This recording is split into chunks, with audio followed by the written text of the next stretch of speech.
Hello, and welcome to The Mind of a Therapist, a podcast where I interview psychotherapists and helping professionals in what they're passionate about in order to provide you with messages of encouragement and hope. I'm your host, Andrew Earle. The Mind of a Therapist is sponsored by Psychological Counseling Services, healing hearts and transforming lives. Look into our intensive at pcsearl.com. In today's interview, I interview Sara Todd. Sara is a licensed clinical social worker based in Madison, Wisconsin, who provides teletherapy for teens and adults living in Wisconsin, Oregon, and Kentucky. Her approach is grounded in psychoanalytic theory and integrates mindfulness practices, which are informed by her meditation practice of over 20 years. She sees the relationship between the therapist and patient as core to the healing process of therapy, especially as it relates to unconscious dynamics that allow for processing of past traumas and creating new and more alive ways of being for the patient. So without further ado, here's my interview with Sara.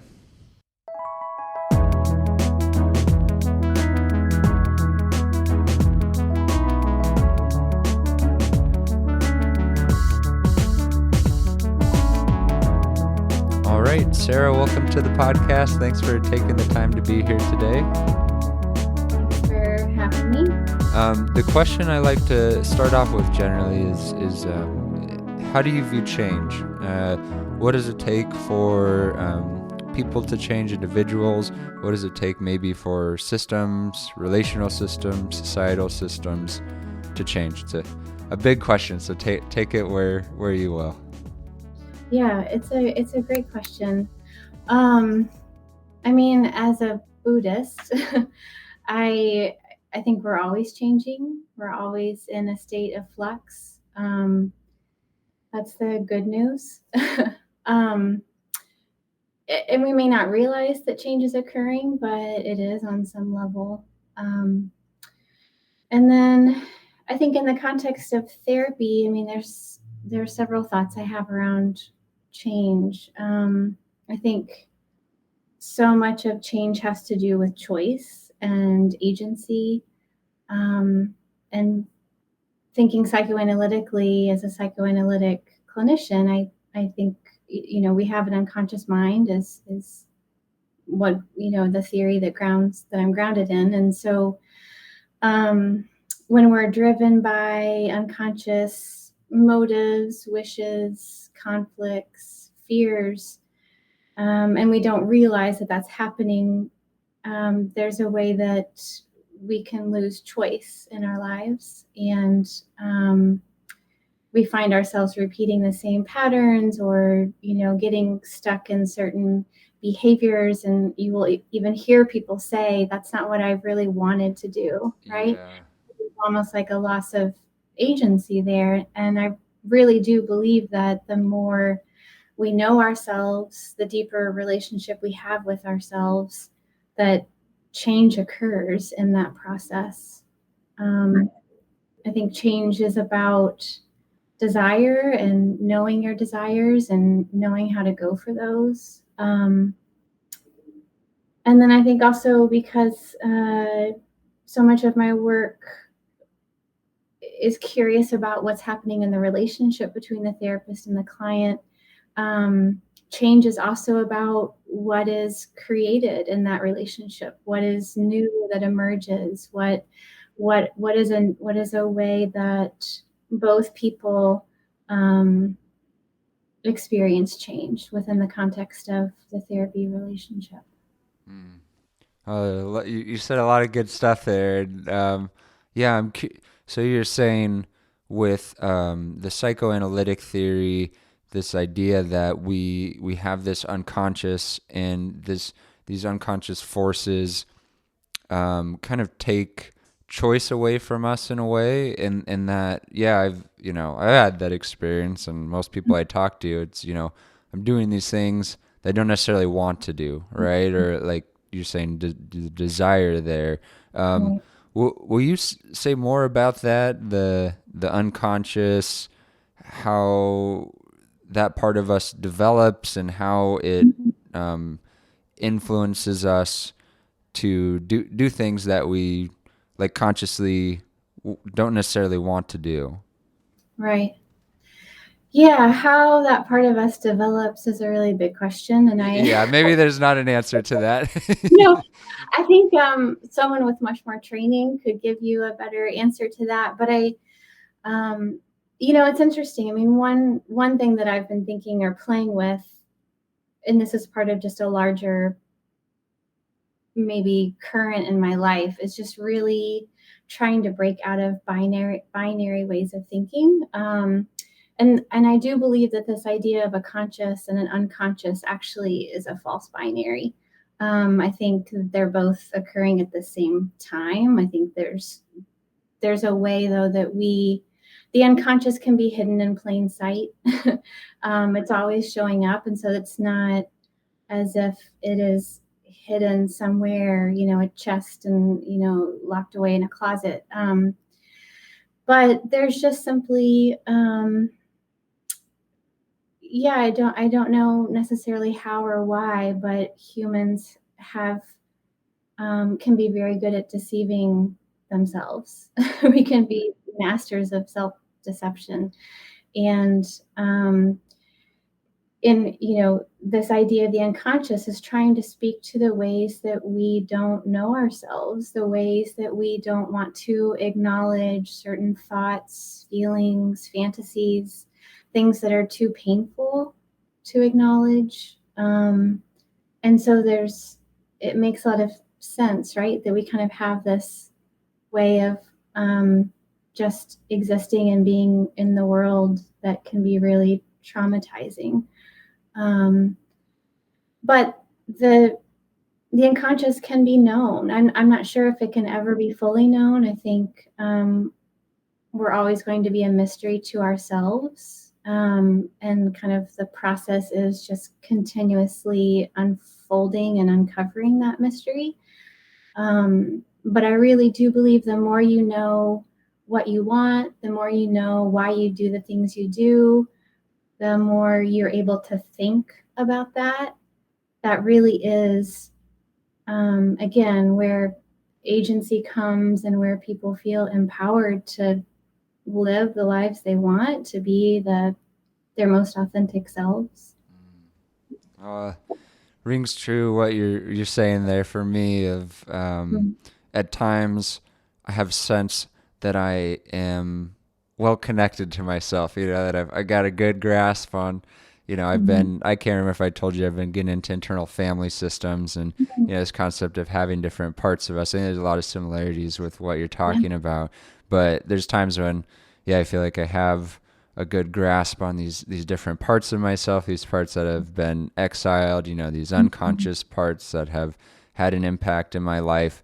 And then I'll have seasons where, I'm really overwhelmed with these parts, and it's like, oh, well, you said process there, and that rings true for me. Is it's a process.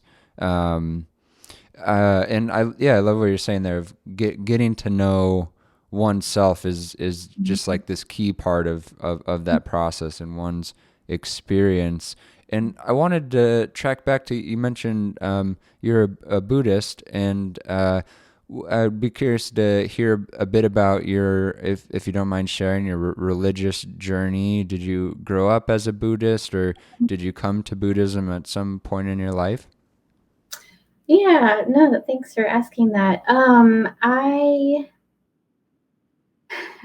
can't actually recall. I have two memories my last year of undergrad of going with a friend to a Buddhist center and learning how to meditate. I have two separate memories, and I don't know which happened first, so I don't technically remember which one was my first meditation experience, but I had some interest in meditation. I think maybe Eastern philosophy, you could put it under that umbrella, towards the end of my time in college. But then it was right after I graduated that I started to pursue meditation practice. So I had joined a small Zen sitting group at that time. So that was 2002. Um, and yeah, I just planted the seeds, and I, did a short retreat sometime in that next year, and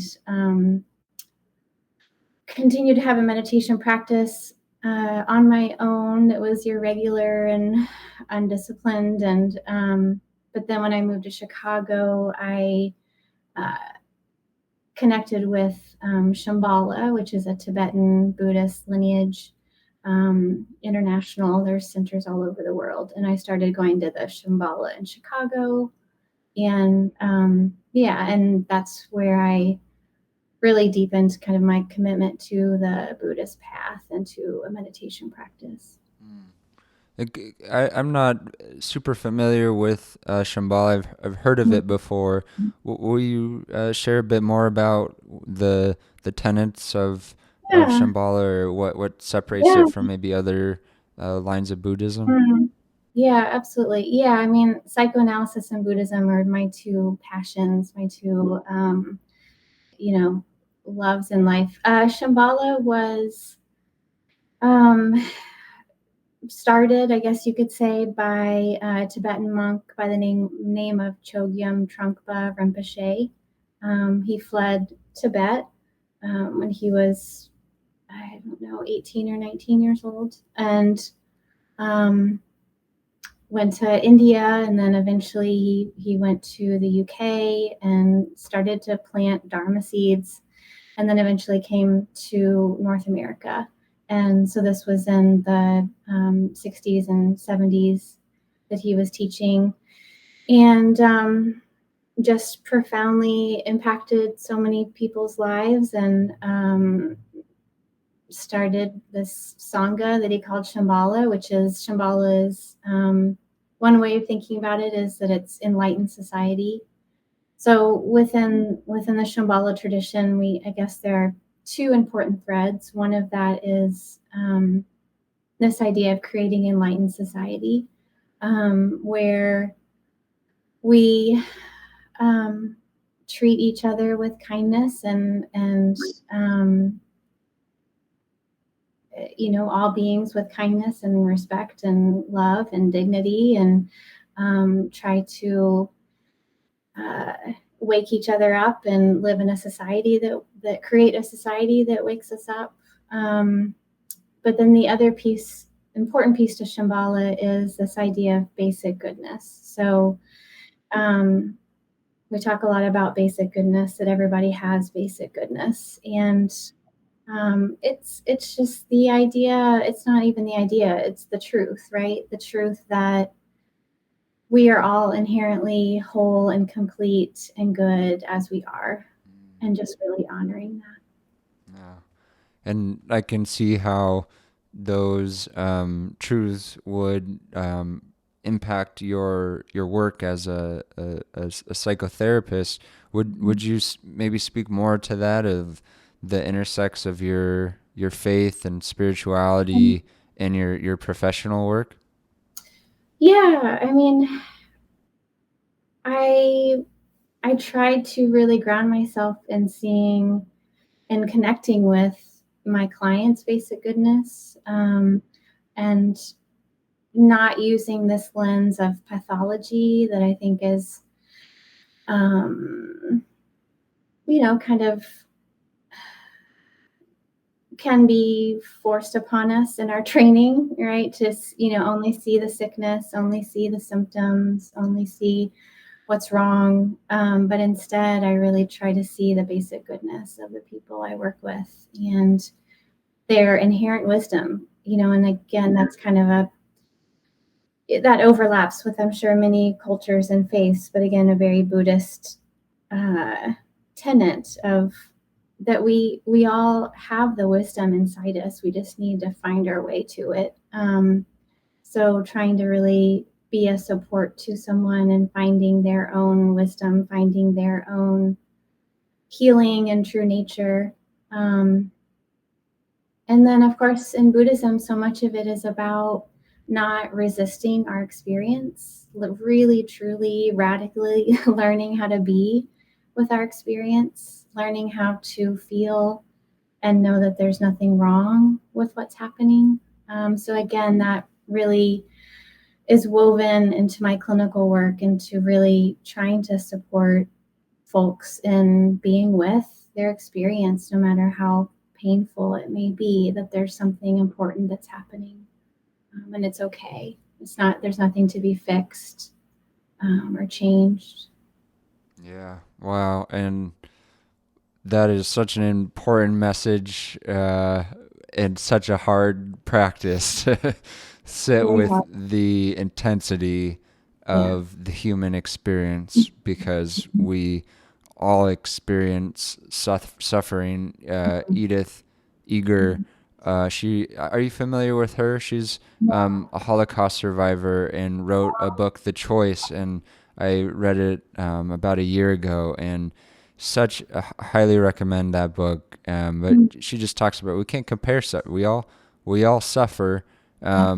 And anyways, I just thought of that we all have our burdens, and but that how powerful it is, because the burdens, the suffering, from my experience, increases when I push it away, when I Mhm. ignore it. And so if I can make myself available for the intensity of those difficulties, they often lessen.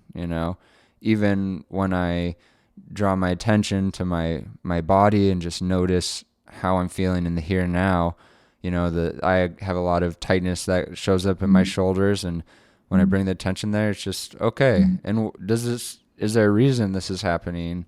Having that curiosity and then that acceptance is Mhm. huge. And maybe this is a good segue to you've talked about how you incorporate the body in your work, and well, actually, maybe before we go there, we can talk a bit more about psychoanalysis, because I love that you ground your work in psychoanalysis. My experience in grad school with younger clinicians, there's not a ton of folks who have grounded their work in psychoanalysis these days. So I'm curious to hear a bit about your process in getting into psychoanalysis. What drew you to the model? What resonated? Mhm. Mhm. Yeah. Um, well, like a lot of psychoanalytic clinicians, I came to psychoanalysis first as a patient and then as a therapist. So, yeah, it was not something that yeah, wasn't something that I learned a lot about in grad school. It was actually during my second year practicum, my supervisor thought that for whatever reason, she thought that I would really align well with psychoanalytic theory. And it was something that she was familiar with and I think had trained some in that area. And so this was in Kentucky. I found a psychoanalytic therapist and I worked with her for about the last 6 months of my time in grad school. And I had been in therapy before that and had great experiences with previous therapists, but they weren't analytic. And I can still remember to this day, even the moment when it happened in session, of just the how different it felt. It just felt so different than my other therapies, and really profound. And so then at that point, I moved to Chicago, and that's when I started to connect. There's two institutes in Chicago, and so I connected with both of those and took different trainings and courses that they offered. Yeah, and as you're thinking about that difference that you experienced with this analyst who you consulted, can you put your finger on like what that difference was? Yeah, it was the best way that I can capture it is that it was something opened up. There was a spaciousness. There was this just spaciousness or space that opened up in a way that I had never felt before in my other therapies. And this place to just be with my experience. And nobody was trying to fix it or change it or try to move us away from it. It was like she just wanted to help me be in whatever it was that I was talking about and feeling, and be in that with me and really be curious about it. And that's what felt so different. And I think it really piqued my curiosity. And then the more I learned, the more I wanted to know. And I love psychoanalysis because it feels like it honors the complexity of the human experience. Like nothing is kind of off the table in terms of what we can talk about or acknowledge about ourselves. It welcomes all of the dark parts of ourselves. It welcomes the parts that we don't want to talk about, and says, let's just be curious about it and give it space. Oh, that's beautiful, and thanks so much for sharing Yeah. that your personal experience. And I see that as, now that you've shared that, you're talking about these ideas, as you've lived it. And I think the most effective clinicians have lived their work and then guide others through that process. So that's so beautiful. And this may be a hard question, but if you were to kind of give like an overview of psychoanalysis, psychoanalysis in a nutshell. I know there's so much to it. It's such a long tradition, starting with Freud. The one of the founding figures of psychotherapy. And I know in our popular culture and then amongst therapists, there's a lot of ideas about psychoanalysis. Some people are critical of it. With Freud, is all about these sexual repressed drives, and there's some stigma around it, but at the same time, there's it's a tradition that is still impactful for good reason, I'm hearing. So could you just give kind of that over, like, psychoanalysis in a nutshell? Yeah. Yeah, I mean, there is so much complexity and heterogeneity to the field. And also, just to be very clear, I'm not a psychoanalyst. Just wanted to make sure that that's known. But I have been trained as a psychoanalytic therapist. Yeah, in a nutshell, I mean, again, it's grounded in the theory that we have an unconscious mind. There's memories, thoughts, feelings, conflicts, wishes, desires that we hide from ourselves, and it really gets in the way, and it causes us to continue to repeat certain patterns that we don't want to keep repeating. It gets in the way of the relationships that we have in our lives, and really being able to see a little bit maybe more clearly what's going on. So yeah, first and foremost, there's the idea of the unconscious mind. And then I think an important piece to psychoanalysis is, of course, the relationship that's created between the therapist and the patient, and what we call transference. So in psychoanalysis, we talk a lot about transference, and there are other, I think, therapy schools that talk about this and maybe even use this word or talk about it in a different way. But it's so central to psychoanalysis, especially as it relates to how change occurs. So kind of going back to the idea of change. And that transference, transference can be thought of as the thoughts, the feelings, the quality of the connection, the dynamic that a patient feels towards their therapist, and that this has a historical connection. It has a connection to relationships that person had in their most likely early life, and that there is, Freud used the term, well, in psychoanalysis, we talk a lot about working through. And one of Freud's most seminal papers is Remembering, Repeating, and Working Through. Of course, that's the English translation. But this idea of working through the transference, working through how the patient is displacing certain thoughts and feelings onto the therapist, and how that's getting in the way of them being able to speak fully, to speak freely, to speak openly. Psychoanalysis, we talk a lot about free association, which is more of a goal rather than something that you can just come in and start doing. But again, it's the idea of fully knowing oneself through the act of feeling free to speak whatever is on your mind. And the transference can get in the way of being able to do that. And so you work through what's going on in the treatment relationship.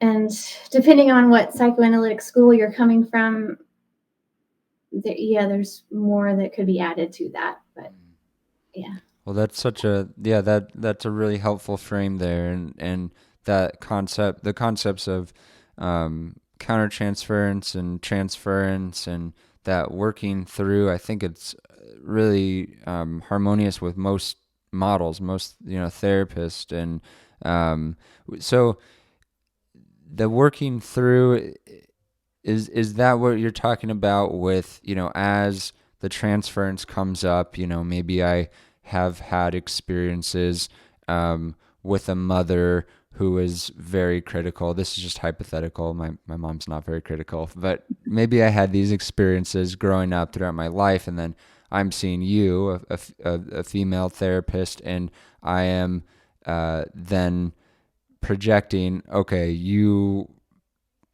I'm maybe starting to criticize you. And so so the working through is really exploring the feelings that come up around interactions with you, or that unconscious experience of being triggered comes into play in the room. Is that Right. is that a fair example? Yeah, I think right that a patient, with that experience might then start to experience their therapist as really critical, and and maybe the therapist is critical, right?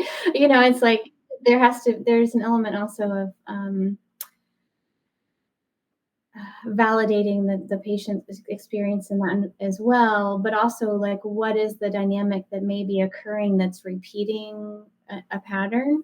But yeah, the working through is trying to understand what is this dynamic between the two of us? How may this be similar to how it felt in your earlier experiences within kind of the relational school of psychoanalysis? There's a lot of emphasis on the therapist or analyst taking responsibility and their part in that transference dynamic. And so recognizing that the therapist has an unconscious as well, has their own subjectivity as well, and plays a role in what's getting created in that relationship. And so the working through is trying to understand how does this relate to your past, trying to understand how is this unique to the two of us and what we're both bringing into the room, and how can we create something new.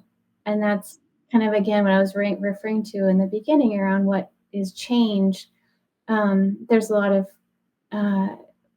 there's emphasis as well as that the therapist and patient co-create something together, and there's a potential to create something new, and for the patient to experience a new way of relating or a new way of being in relationship that is new for them and allows them to be more fully alive, more creative, more authentic, all of those important things. Yeah, and that's so great too, that a part of the process is for the therapist acknowledging what of this is mine. I'm not immune to I'm not this blank slate. I have my unconscious and my background, and so part of the work I'm hearing is acknowledging that, and yeah, and then exploring what the unconscious pieces are of what the client's bringing in, and then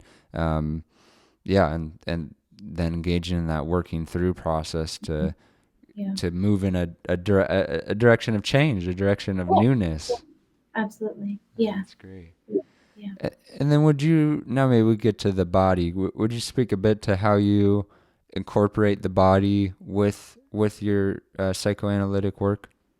Yeah. It's something that I'm still learning how to do. And it's something that I think at times can be lacking in psychoanalytic training, that there's not enough emphasis on the body as an actual thing. Psychoanalysis will use the body as a metaphor, which is fine. There's something that can be helpful to that, and yes, that provides with a way of thinking more deeply about ourselves. But the body is also real, and so I I part of my work is integrating more mindfulness practices with clients, and and mindfulness and meditation is a body practice. It's sometimes misunderstood as something that we're just doing with our mind, but mindfulness and meditation is rooted in the bodily felt experience, and so trying to um, really listen for when clients are talking about what's happening physically for them or somatically for them, trying to ask more questions about their felt sense of things, getting at raw physical experience, both naming emotions like fear and shame and guilt, sadness, things that maybe are harder to talk about, but also um, paying attention to how that shows up physically, a heaviness in the chest, the throat feeling clenched or tight, a shaky feeling, or tightness in your head or on your temples. So really giving voice and words to that experience as well. And that is a part of, I believe, how trauma gets processed and integrated, is also paying attention to what's happening in the body. Yeah. Well, that's great. And I also wanted to ask you a bit about um, culture, diversity, your thoughts on power, maybe from a psychoanalytic, maybe not perspective. But yeah, I wonder if you'd speak on that a bit. Yeah. Well, it's interesting when we were talking earlier about transference and the working through and the dynamics that occur between the therapist and the patient. I mean, you can try to ignore, but a part of that includes racialized dynamics, gender dynamics, dynamics of power, coercion, the dynamics that occur and play out in the therapy room are also repetitions of larger systemic and cultural and societal dynamics that we're all swimming around in. And I'm white. I'm also queer and identify as non-binary, but been socialized female. And so I can't, well, like I said, I could try to ignore that, but I don't want to ignore how that shows up in the therapy space. And I don't want to ignore how those different race, class, gender, sexuality identities show up for the individuals that I work with. And so it's also about paying attention to how is what's occurring between us also connected to what's happening in our world. And so not leaving the world out of the therapy room, that our larger world shows up in this space as well, and that folks come in to therapy with a lot of suffering, not just from family of origin trauma, but from living under oppressive systems, right? That make life really hard and are a part of mental health struggles. And traumas related to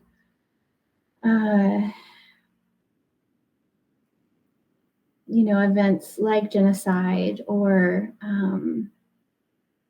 I recently was been listening to a webinar about the intergenerational trauma among Irish peoples, and how the Great Famine was such a trauma to a large group of people, and how that's gotten passed down intergenerationally. So something like a famine, right, gets passed down and shows up in therapy. And how do you also acknowledge that? How do you also talk about that? That's really important. Oh, well, that's all makes so much sense to me. And I wanted, as you were talking, I thought I wanted to acknowledge that in my example earlier, I made the assumption that your gender identity was a female, and you just shared with me as non-binary. So I just want to acknowledge that. And apologize that I missed that and didn't ask and made that assumption.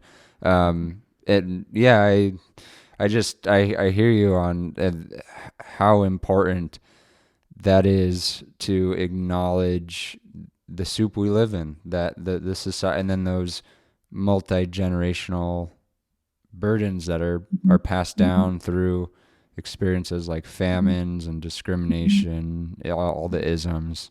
Yeah, right, exactly. Well, Sarah, we're getting to the end of the interview here, and once again, thanks for being on. Appreciate it. Before I ask you the last question I generally ask guests, will you share with the listeners where they can get a hold of you, maybe what states you're practicing in, if folks are interested in seeking services with you? Sure. Yeah, I currently live in Madison, Wisconsin, but I'm also licensed in Oregon, where I lived for about 4 years, and then I have a license in Kentucky as well, which is where I lived the first 29 years of my life. So that's an important part of who I am. So I work right now remotely with folks that live in those 3 states, and my website is called watertigerpsychotherapy.com. So that's probably the best way to reach me. Yeah. Perfect. And I'll link all that in the show notes. And then the question I generally ask at the end of the interview is, what's a message of hope you'd like to leave the listeners with today? In some ways, I want to go back to your first question, which is that we're always changing. Change is always possible. It's the one thing that we can rely on. However you're feeling right now will not last forever. You will not feel this way forever. And I think I just go back to the message of don't give up. Just don't ever give up on yourself or anyone else. That's a great message to end with. Well, thanks again, Sarah, and I appreciate you taking the time to be on the podcast. Thank you so much. It was really a nice experience.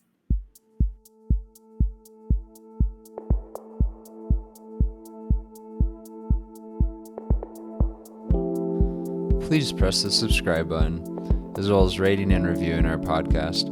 This helps others connect with what you've been hearing. If you have any questions, please contact us at themindofatherapist@gmail.com. These questions will be kept anonymous. I want to thank Eric Price for the wonderful music you hear in this podcast. Additionally, this podcast was created to provide accurate and authoritative information on the subject matter. Although we are interviewing licensed therapists, they are not your therapists. This podcast is not intended to serve as direct medical advice and should not be used as a substitute for direct professional help. It is given with understanding that neither the host, publisher, guests, or PCS are rendering legal, clinical, or other professional information. If you need a professional, we encourage you to find one. Visit Psychology Today to connect with a licensed clinician near you.